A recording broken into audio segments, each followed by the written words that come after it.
Lisir wangi sliramu tumaking sirno ojo tangi kanmu guling awas jok ngetoro aku lagi bang wingo jin setan kang tak utusi dadyo sembarang wojo layu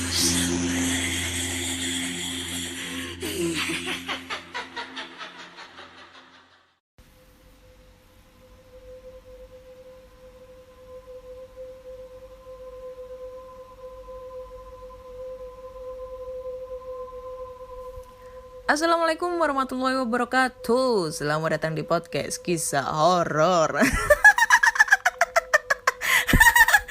Nggak usah ketawa lah, karena ini mau bulan puasa ya. Nggak kerasa besok kita udah puasa, jadi nggak usah pakai ketawa-ketawa karena setannya udah dikerangkeng. Ketemu lagi dengan aku Ana di sini akan membacakan cerita horor ataupun email berhantu yang sudah dikirimkan teman-teman melalui podcastkisahhoror@gmail.com ataupun di DM Instagram podcast kisah horor, DM Instagram Ano Olive serta Google Form yang linknya tersedia di bio Instagram podcast kisah horor.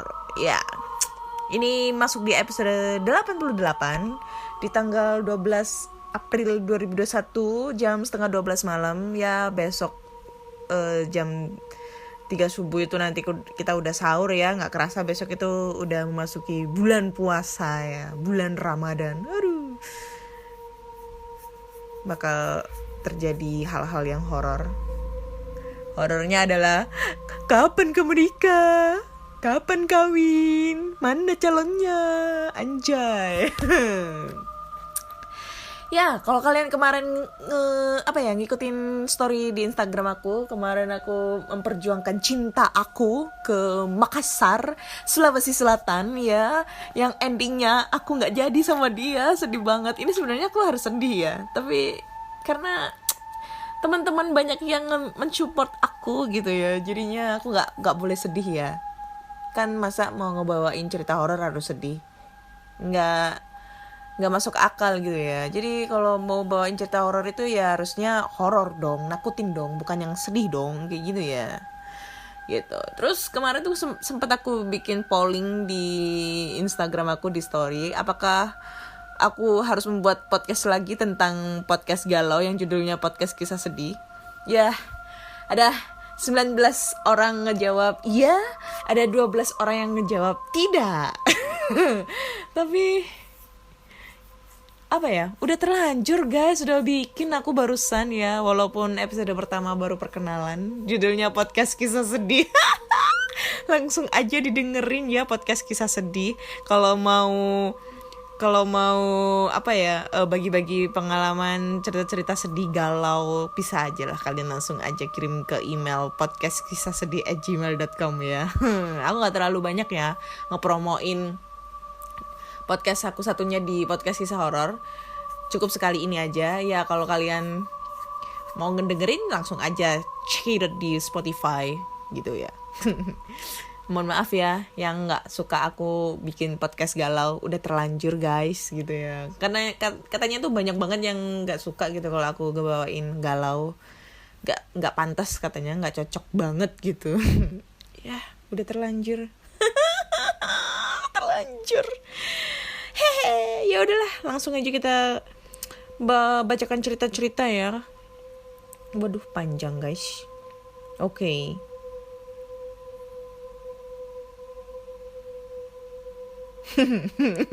Aku agak sedikit gila kali ini ya, karena galau banget kemarin habis diputusin cinta. Aduh, jauh-jauh datang ke Makassar, dari Surabaya ke Makassar. Endingnya aku cuma keliling kota Makassar ngasih makan kucing. Tapi untungnya dari kejadian yang kemarin itu aku sekarang suka ngasih makan kucing guys di pinggir-pinggir jalan itu, yang kucing-kucing jalanan gitu. Itu apa ibaratnya itu kayak apa sih namanya itu kayak timbal balik, apa ya, bukan timbal balik sih, kayak apa sih nek ngarani iki, wis ngono kuwi lah pokoknya, kayak mengambil hikmah gitu ya, mengambil hikmah dari kejadian yang kemarin itu. Jadi aku galau keliling kota Makassar ke Losari jalan kaki, itu cuma ngasih beli makanan kucing di minimarket, terus habis itu ngasih makan kucing gitu di pinggir jalan gitu ya, yang kucing-kucing jalanan. Dan alhamdulillah sampai sekarang masih aku lakuin gitu. Ya alhamdulillah lah. Oke lah, nggak usah galau-galau ya, karena ini podcast kisah horor, ini cerita-cerita horor, jadi gak boleh galau, nanti aku banyak banget diprotes sama orang. Oke. Alhamdulillah. Oke, cerita pertama datang dari Shita, yang judulnya adalah firasat kematian dari orang sekitar. Waduh, serem ini, pasti gila ini. Oke ya, langsung aja kita bacakan ceritanya. Hai Mbak Ana, aku Sita. Aku ingin menceritakan hal yang pernah aku alami. Aku salah satu orang yang sensitif dengan gaib.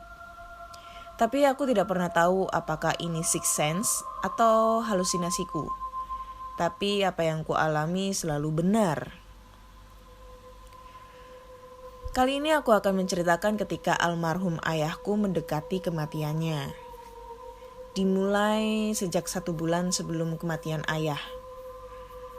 Menurut orang banyak, sebelum kematian seseorang, orang itu akan memberikan firasat pada keluarga. Itu dikenal 40 hari sebelum kematian. Waktu itu tepatnya di awal bulan Maret, aku bermimpi tentang kematian.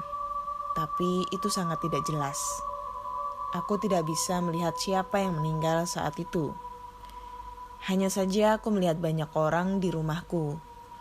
Dan aku melihat rohku sendiri berdiri di depan jenazah itu. Aku terbangun dan menceritakan itu kepada suamiku. Dan suamiku hanya berkata, "Cuma mimpi kamu yang..." Yang lagi. Dan aku pun kembali tidur saat itu. Dan ini pasti setiap orang pernah mengalaminya.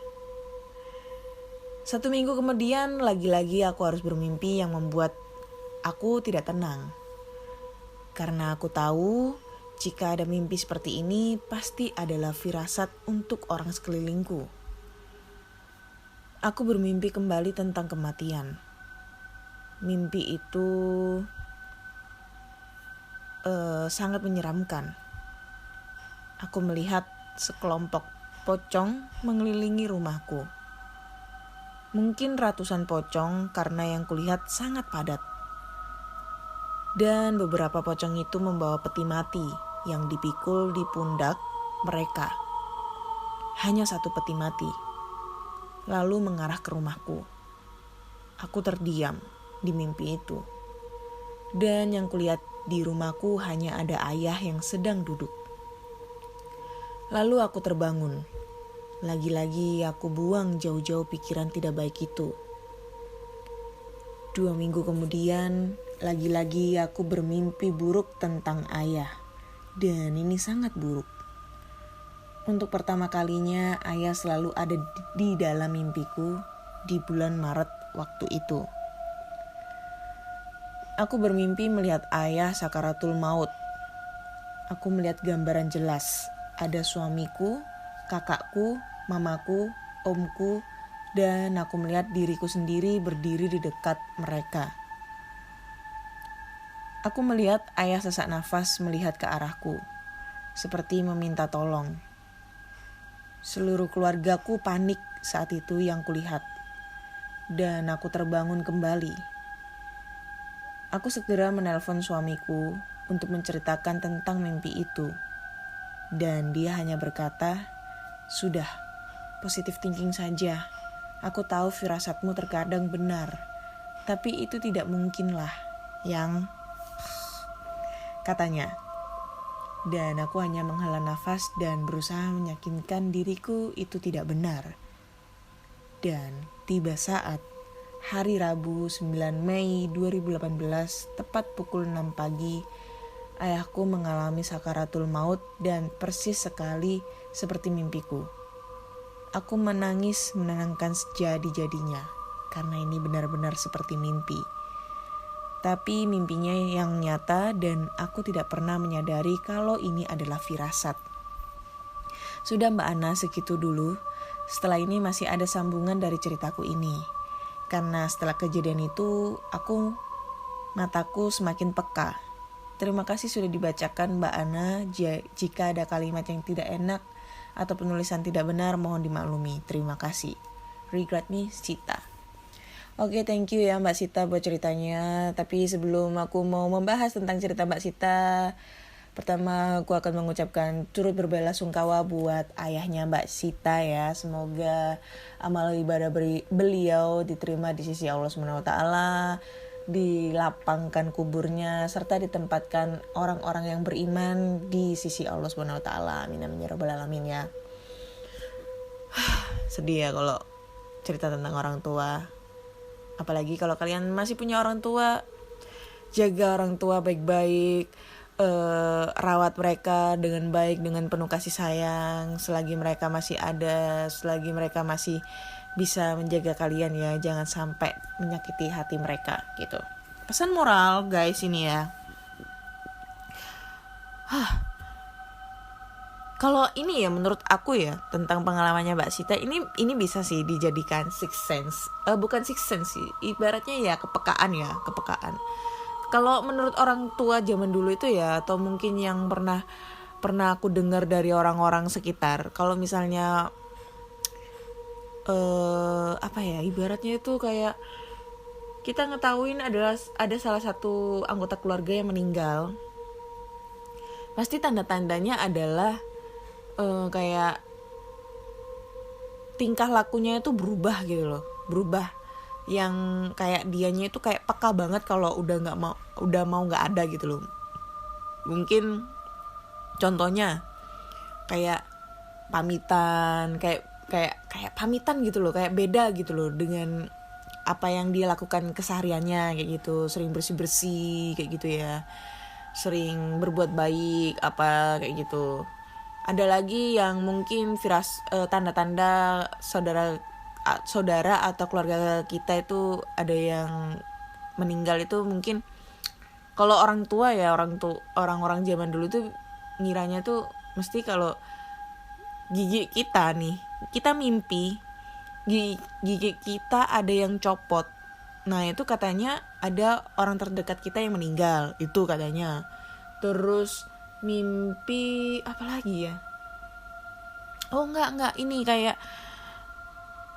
foto keluarga atau apapun itu, foto yang namanya foto, bingkai foto atau gelas, pokoknya yang berbau dengan ini kaca gitu ya, pecah belah, itu jatuh nggak sengaja jatuh, terus habis itu kita punya firasat jelek. Nah, itu katanya ada hal terjadi buruk gitu sama orang-orang yang terdekat dari kita gitu. Terus ada lagi yang katanya nih kalau misalnya ada burung gagak yang 2 hari 2 malam bersuara di atas atap kita, itu katanya firasat ada keluarga kita yang akan meninggal. Kayak gitu deh. Mesti kayak gitu. Nah, kalau menurutku ya ini ya, menurutku nggak tahu ya kalau ini salah lah ya. Kalau menurutku yang dialamin dengan Mbak Sita ini kemungkinan besar ya. Kan Mbak Sita ini kan ngalaminnya tuh kan mimpi melihat ribuan banyak pocong sampai sesak gitu kan. Maksudnya sampai penuh gitu di sekitar rumahnya, lagi ngegotong peti mati, dan di situ Mbak Sita ngeliat ada ayahnya yang lagi duduk-duduk. Terus mimpi lagi tentang ayahnya yang sedang ngalamin sakaratul maut ya. Sakaratul maut, sesak gitu, kayak sesak nafas. Wah, kok backsoundnya mati ya, itulah pokoknya udah amat, wifi-nya error. Jadi kayak ada apa namanya, kayak itu tadi apa, yang ini, yang ayahnya mimpi lagi ngalamin kayak sakaratul maut gitu, yang sesek nafas gitu, dan akhirnya itu terjadi di kenyataannya gitu, dengan posisi yang sama lagi ngalamin sakaratul maut kayak gitu, persis banget. Kalau aku ya ini ya pengalaman aku dari tetanggaku ya, itu katanya itu ada barang jahat yang membuat nyawa seseorang itu meninggal gitu. Maksudnya barang jahat itu gini, contoh ya. Ini pengalaman dari tetanggaku ya, yang baru-baru, yang berapa tahun yang lalu meninggal. Jadi ini tetanggaku ini kan tiba-tiba kan sakit nih. Sakitnya itu kayak lumpuh. Nah, lumpuh terus nggak bisa diobatin gitu. Ke dokter manapun itu nggak bisa diobatin. Terus kebetulan anaknya ini kan temanku SMP tuh, tetanggaku tuh. Nah itu dia cerita kalau beberapa minggu sebelum ayahnya meninggal itu dia tuh sering mimpi yang buruk gitu, sama kayak mimpinya Mbak Sita gitu kan. Yang buruknya itu kayak bapaknya itu kayak ini diganggu makhluk halus lah, pokoknya banyak banget gangguan, apa ya, kayak melihat makhluk halus itu datang ngampirin bapaknya. Tapi itu terjadinya lewat mimpi gitu. Terus yang terakhir adalah mimpinya tuh jelek banget. Jadi posisinya temen aku ini mimpi mau pipis gitu ya, mau kebelet pipis, itu mau ke kamar mandi gitu. Pas mau ke kamar mandi lewat ke arah kamarnya bapaknya. Nah, pas lewat ke arah kamar bapaknya, pintunya ini kan terbuka. Terus dia itu kayak ngedenger suara buk buk buk gitu loh, kayak apa ya, kayak dipukul-pukul gitu loh. Nah, pas dia ngelihat di dalam kamar bapaknya, dia itu ngelihat bapaknya itu lagi kesakitan, dan di atas dadanya itu ada sosok kuntilanak itu kayak loncat sama pocong hitam, pocong yang kain kafannya pokoknya hitam semua gitu, itu lompat di atas dadanya bapaknya. Dan itu keras banget sehingga kayak dia tuh ngelihat bapaknya kesakitan. Dan pas dia teriak, itu posisinya makhluk halus itu ngelihat ke arah dia, dan seketika tuh dia terbangun. Dan keesokan harinya, jarak berapa jam setelah dia mimpi tuh, pokoknya siang apa sore gitu ya, ayahnya meninggal dengan posisi itu sesak nafas, sama kayak ceritanya Mbak Sita. Jadi bapaknya itu sesak nafas dan akhirnya meninggal. Dan pada saat itu katanya itu dia bilang 3 hari berturut-turut itu bapaknya itu kayak hadir di dalam mimpinya. Dan pada akhirnya dia itu nanya ke ustadz. Terus si ustadz ini bilang kalau bapaknya meninggal itu secara tidak baik. Artinya ya secara tidak baik adalah bapaknya ini meninggal dalam posisi dikirimin barang jahat gitu loh. Barang jahat itu kayak santet gitu loh. Santet atau semacamnya kayak gitulah. Pokoknya yang dunia pergoipan gitu. Katanya sih kalau misalnya dikasih mimpi kayak gitu tuh berarti tandanya itu meninggalnya tuh secara tidak wajar. Walaupun mungkin kita ngelihatnya tuh kayak dia meninggalnya sakit, tapi sakitnya itu disampingin mimpi-mimpi yang aneh yang terjadi sama anggota keluarganya, entah itu istri, kakak, adik ataupun anak gitu ya, kayak gitu. Dan ya Allahu alam ya, aku juga nggak mau ngejudge, tapi ini memang pengalaman dari tetangga ya beda berapa rumah dari rumahku. Kemungkinan nih ya, ini pengalamannya itu sama mungkin dengan apa yang dialami oleh ayahnya Mbak Sita. Tapi wallahu alam, semoga tidak terjadi seperti itu ya, gitu. Mungkin karena memang Kak Sitanya mempunyai kepekaan sehingga harus melihat kepergiannya sang ayah di maksudnya dua kali melihat cara perginya ayah meninggal kayak gitu. Thank you ceritanya buat Kak Sita. Ini ceritanya serem sih enggak, tapi sedih. Iya, sedih banget ini. Tapi ditunggu ya next buat ceritanya ya Kak Sita ya. Bagus ini ceritanya, keren. Oke, next cerita berikutnya. Halo, selamat malam Kak Ana, selamat malam pendengar podcast kisah horor. Kali ini aku mau berkisah ataupun bercerita tentang pocong yang tinggal di kamar belakang yang sudah lama kosong.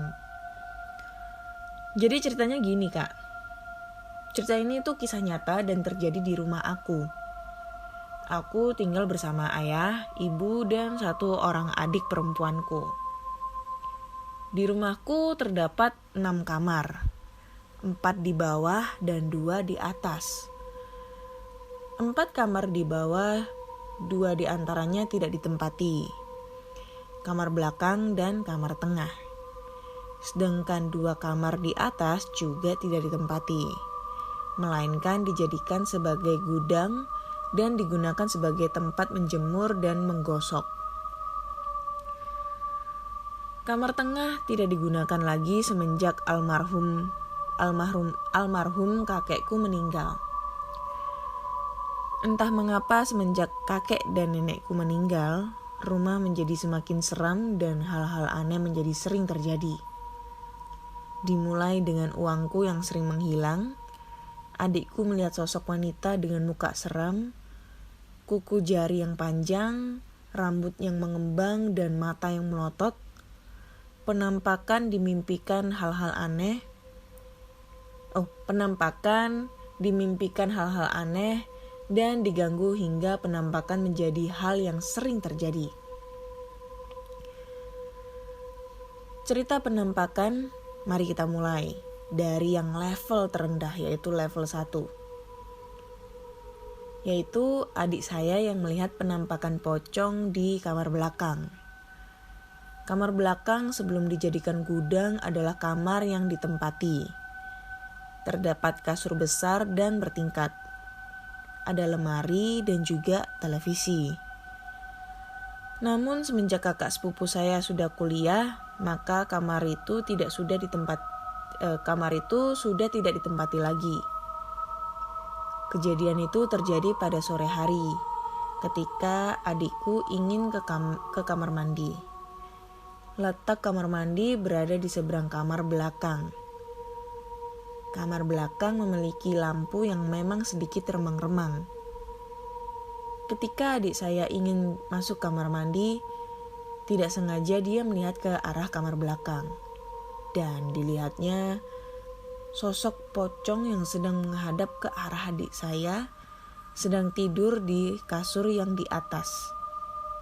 Seperti yang saya jelaskan bahwa kasur tersebut tingkat, jadi terdapat 2 kasur, yaitu di bawah dan di atas. Adik saya terkejut bukan kepalang. Namun dia membaca doa dan tetap pergi ke kamar mandi. Setelah selesai dari kamar mandi, dia mencoba untuk memberanikan diri melihat ke arah kasur atas untuk memastikan apakah masih ada sosok pocong tersebut. Setelah dilihatnya, ternyata sosok pocong tersebut sudah tidak ada. Dan setelah kejadian itu, adik saya tidak pernah masuk ke kamar tersebut. Oke, sekian dulu Kak cerita kali ini. Next akan aku ceritakan tentang kejadian-kejadian horor lainnya di rumah aku. Udah gini aja, level 1 doang. Serem ya. Ya kita gak bisa ngebayangin ya, rumah gede apapun itu pasti banyak banget penunggunya.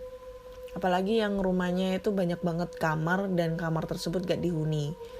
Dan apalagi rumahnya dia itu kan kamarnya banyak, ada 6, 4 di bawah, 2 di atas. Sedangkan yang di atas itu jarang banget ditempatin.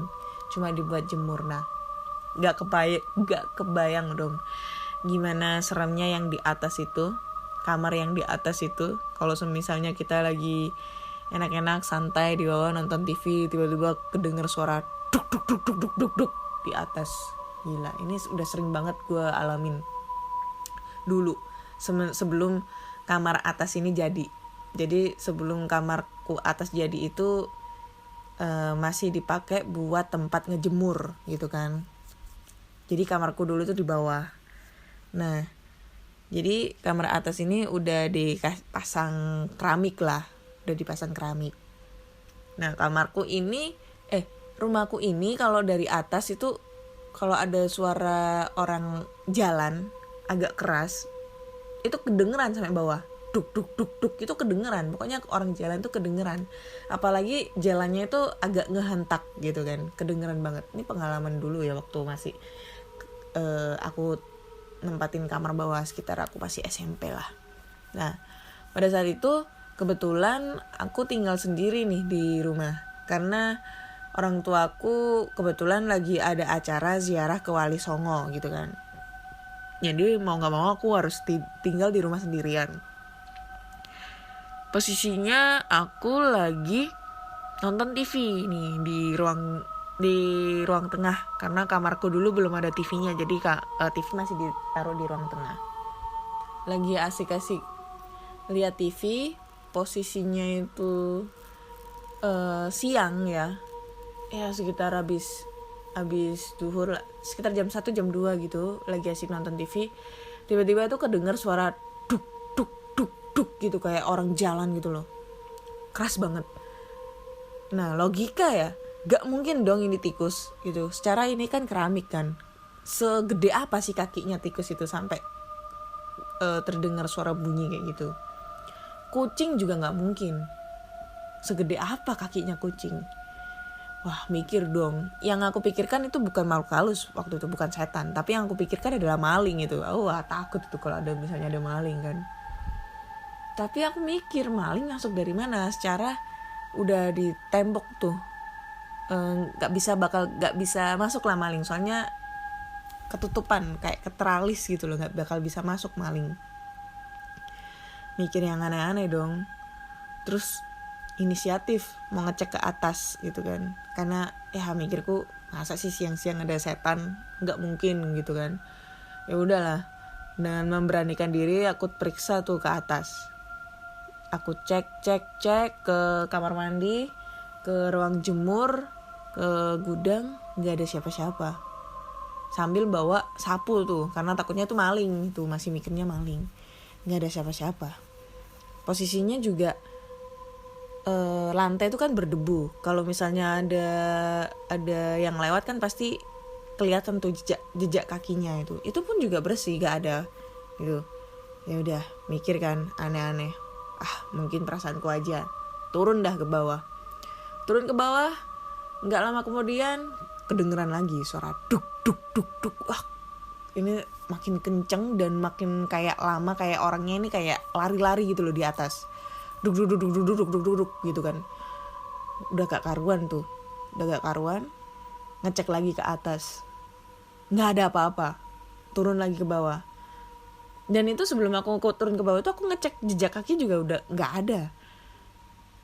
Lagi sambil baca-baca doa, itu udah perasaanku udah nggak enak tuh sambil baca-baca doa.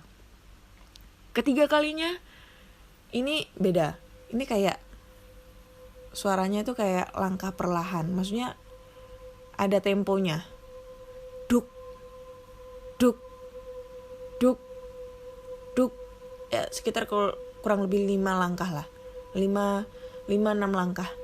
Dan itu udah gak karu-karuan. Akhirnya aku matiin TV, jepret, aku kunci pintu, aku kunci pagar, aku keluar main ke rumah temen. Sampai nunggu mamaku pulang, mama sama bapakku pulang. Aku telepon, aku udah gak nyaman di rumah, pulang jam berapa. Jadi orang tua aku pulang nyampe rumah jam 3 malam. Aku pulang subuh, baru berani pulang gitu. Tapi alhamdulillah sekarang aku nempatin di kamar atas sendirian. Walaupun kemarin sempat terjadi hal-hal yang tidak mengenakan, gangguan-gangguan kuntilanak gesrek gitu ya. Sekarang udah gak ada. Dan juga sekarang bulan puasa, dikerangkeng coy setan-setannya, di penjara, diteralis gitu ya setan-setannya. Gak bakalan ganggu coy. Allah, gue gak takut sama lo yang namanya kuntilanak. Gak takut. Jangan nantang goblok. Iya kan puasa, gue nantang gak apa-apa. Nanti kalau udah lebaran udah gak puasa lagi, nah gue gak berani nantang coy. Udah selesai, lo gue nggak mau gue. Oke, next cerita terakhir ya. Wah, cerita terakhir ini agak sedikit aneh. Judulnya adalah Pocong Kuda. Kudanya dipocong gitu atau kayak gimana? Langsung aja kita bacakan ceritanya. Halo Kak Ana, nama gue Adri.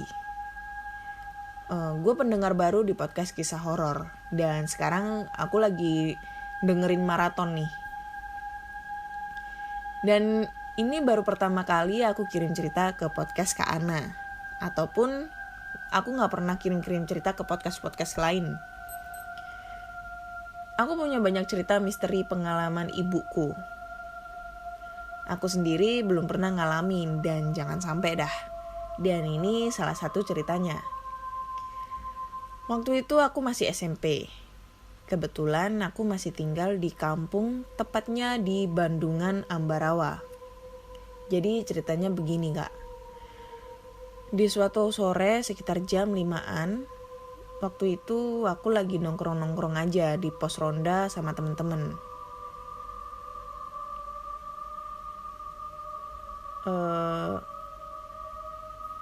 Ini udah cerita tentang mamahnya belum ya? Oh belum kayaknya. Emang kebiasaan warga situ kalau sore sekitar jam 5-an, waktu itu aku lagi nongkrong aja di salah sih. Sorry. Emang kebiasaan warga situ kalau sore pemudanya bersantai di situ. Agak bingung gue. Nggak tahu awalnya gimana. Kita semua yang lagi enak-enak nongkrong melihat dari kejauhan ada penunggang kuda. Orang kampung, aku juga. Yang lagi ngebut ibarat kendaraan. Katanya sih kudanya gak bisa dikendalikan. Dan kebetulan juga ada seorang nenek yang lewat membawa kayu bakar yang gak lain masih ada hubungan saudara sama aku. Ketika itu juga kuda itu menabrak sang nenek yang langsung meninggal di tempat. Kami pun yang lagi asik bercanda-canda langsung sontak kaget saat melihat kejadian itu. Nah, sepeninggal nenek tadi menimbulkan perasaan yang kurang enak aja. Entah dari mana perasaan itu diikuti dengan cuaca yang sedikit mendung dan listrik padam pula. Akhirnya warga pun berdatangan untuk melayat. Aku juga ikut melayat bersama ibuku. Sepulang dari melayat kira-kira jam 7 malam, kita pun pulang dengan gelap-gelapan. Apalagi di kampung kalau mati lampu kan gelap banget. Jarak antara rumahku dengan nenek tadi sekitar 500 meter. Emang rumahku paling ujung kampung dan harus melewati lahan-lahan yang masih kosong gitu. Belum ada firasat apa-apa waktu itu. Kita langsung aja masuk kamar dan tidur. Kalau kata orang sepulang melayat itu gak boleh langsung tidur atau pulang ke rumah. Ambil air wudhu dulu, cuci kaki, lalu ganti baju. Pas tengah malam kira-kira pukul 1, saat itu aku masih tertidur pulas. Ibuku yang lagi tidur dikagetkan dengan suara seperti rak piring beserta piring-piringnya terbalik. Dikira disenggol tikus atau kucing gitu. Ibuku langsung aja bangun dan keluar kamar. Belum sampai di dapur, ibuku melihat lampu minyak yang kita nyalain buat penerangan. Kalau mati, lampu itu apinya besar sekali seperti obor. Ketika hendak ngebetulin itu lampu minyak, bulu kuduk terasa merinding. Seperti ada sosok di pintu yang awalnya terkunci rapat. Posisi ibuku membelakangi pintu itu. Ketika menoleh ke belakang, begitu kagetnya ibuku melihat sosok pocong. Anehnya lagi, itu pocong seperti kuda yang dibungkus kain putih, disertai wajah dan rambut kuda yang jelas banget kalau itu pocong kuda.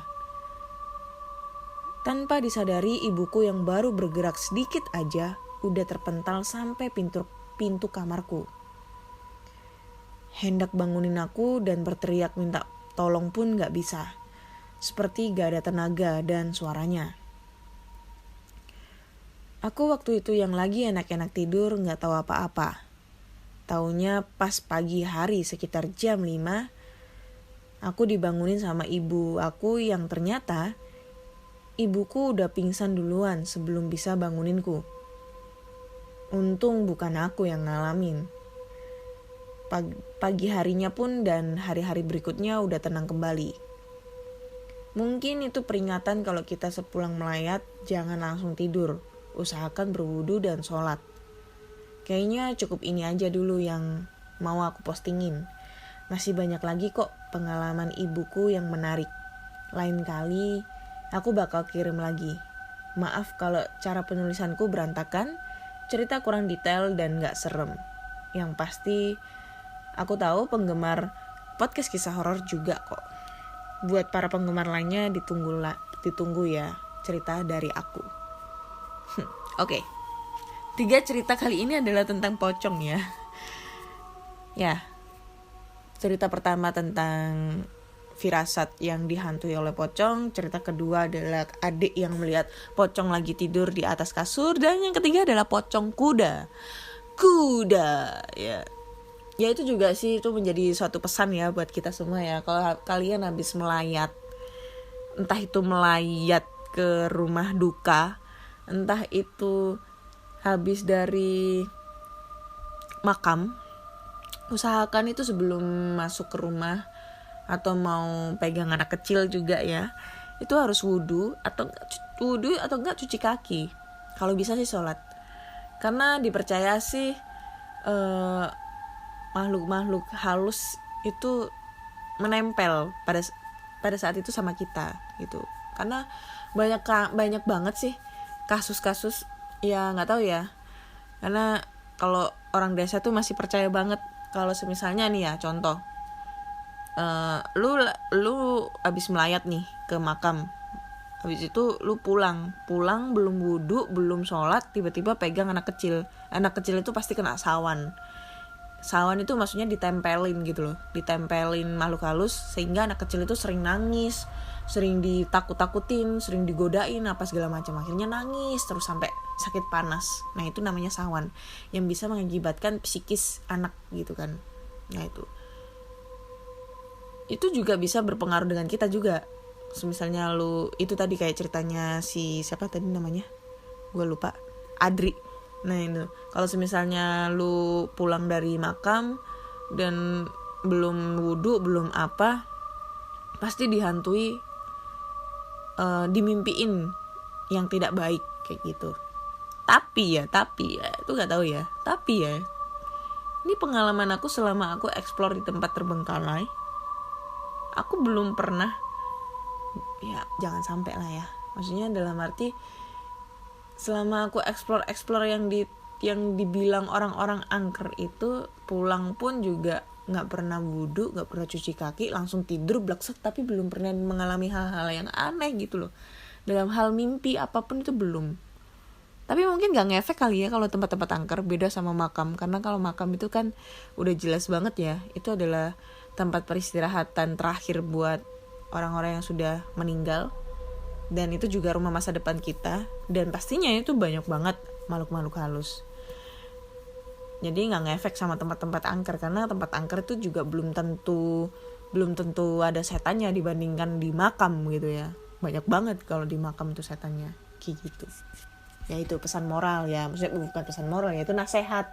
Nasihat kalau kalian habis pulang dari manapun, ya sekarang bukan makam lah, dari manapun itu loh, Dari pulang kerja, pulang dari sekolah, kampus, atau main.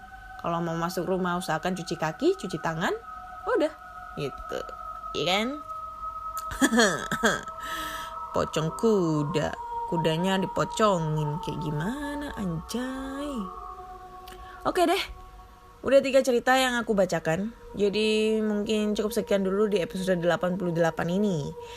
So buat kalian yang punya cerita-cerita horor, entah itu pengalaman dari diri kalian sendiri, teman, kakak, adik, pacar, sahabat, selingkuhan, pelakor, ataupun siapapun itu ya, kalian bisa langsung aja kirim ceritanya ke podcastkisahhoror@gmail.com ataupun di DM Instagram Podcast Kisah Horor, DM Instagram Ana Olive, serta Google Form yang tersedia di Podcast Kisah Horor. Jangan lupa judul-judulnya ya. Terus Podcast Kisah Horor sudah bisa didengarkan di Spotify, Google Podcast, Apple Podcast, Anchor. Terus di mana lagi ya? Banyak lah. Jangan lupa klik tombol follow agar kalian selalu update tentang cerita-cerita horor terbaru ya. Dan sebelum aku mau mengakhiri, aku mau mengucapkan selamat menunaikan ibadah puasa buat teman-teman yang menjalankan. Semoga di hari pertama puasa itu kalian kuat-kuat semua ya. Jangan sampai puasanya itu cuma di awal dan di akhir, terus hari kedua, 3, 4, 5 sampai 29 itu kalian mokel ya. Jangan kalau enggak kepepet. Semoga diberkahi semua di bulan Ramadan ini. Amin amin ya rabbal alamin. Ya. Oke, udah kayak gitu. Bye bye.